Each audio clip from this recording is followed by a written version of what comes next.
Мысалы, адам баласының өмірден өтсе де тоқтамайтын сауаптары бар. Ең бірінші жария садақасы дейді.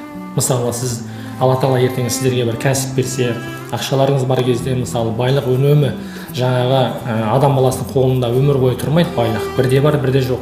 Кейде бір үлкен бір табысқа келген кезде міндетті түрде жаңағы бір мешіт салып тастауға болады, мектеп салып беруге болады, жол түсіріп беруге болады, су шығарып беруге болады, мысалы, көпір салып беруге болады. Ауылға барып, мысалы, спорт мектебін салып берейік, бір коверін алып берейік ауылға, мысалы, грушаларын алып берейік, мысалы, өзіңнің туған ауылыңа. Тірі кезіңізде соны жасап кетсеңіз, онда ертең сол өмір бойы сізге сауап жазылып отырады. Мына Осман империясының патшасы Сүлейман патша Стамбулдағы, мысалы, Сүлейман мешітін білесіздер, үлкен. Сонда сол мешіт салатын кезде мен қиямет қайымға дейін тұратын мешіт салам деген екен. Қиямет күніне дейін кәдімгі құламайтын мықты мешіт салғым келеді деп, әлемдегі Осман империясының дүрлеп тұрған кезінде әлемдегі ең мықты сәулетшілерді, құрылысшыларды шақырған. Сөйтіп олардың барлығын жинап алып айтқан, әскерін қойған, менің әскерім мына мешіттің сыртын күзетеді. Бірде-бір адамнан бағанағы қаражат алмайтын болыңдар, соқыр тиын алмайтын болыңдар. Мен өзімнің қаражатыма қиямет күніне дейін тұрып беретін сондай бір керемет мешіт салдырғым келеді деген екен. Сонда қарасаңыз, бағанағы жерін белгілейді, осы жерге саламыз деп, жаңағы жердің бәрін сатып алады жаңағы.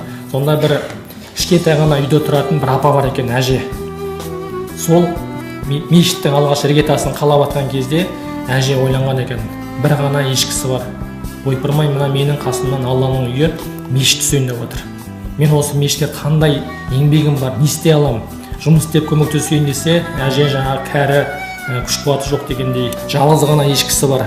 Оны сатып жіберіп, жаңағы ақшасын апарып берейін десе, мешітке қосайын деп, ешкінің ақшасы бір кірпішіне де жетпейді екен, жаңағы бағасы. Содан не істерін білмей, әже жаңағы шынайы жүрегімен күніне жаңағындай бір неге тостағанға сүт құяды да, бір литр дейік, мысалы, сондай сүтті мешіт басталған кезде құрылысшыларға апарып ешкінің сүтін беріп отырады ғой. Жартысын өзі алып қалады, сатады да, жаңағы өзінің тамағын тауып ішеді.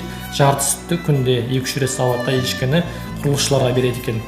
Сүлеймен патша болса, мешіттің сыртына жаңағы құрылыс болып жатқан жерге үлкен күзет қойған. Ешбір адам кіруге болмайды, көмектесуге болмайды. Тек қана мен салуым керек деп.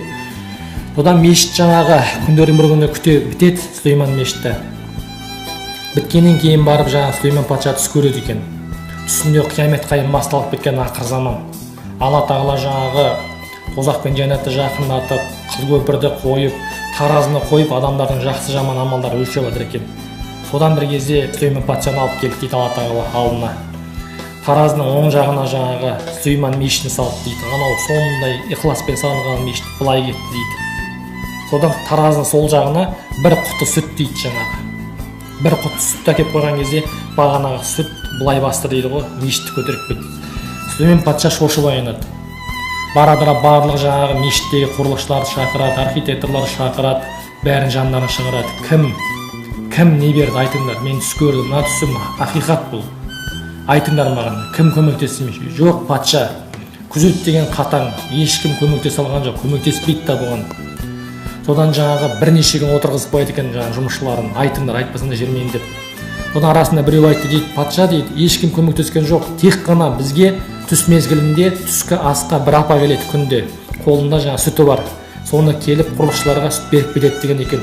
Сонда бағанағы 3-4 күн шаршап отырған патша орнынан атып тұрды дейді да, міне осы ғой деп жаңағы. Сонда бағанағы Сүлеймен патшаның ықыласынан әженің ықыласы басым болған екен. Көрдіңіз ба? Сүлеймен патша болса, ол өзінің байлығын бір ғана бөлігіне мешіт салып жатыр. Ал әже соңғы ақшасын әкеліп жатыр. Соңғы ақшасын.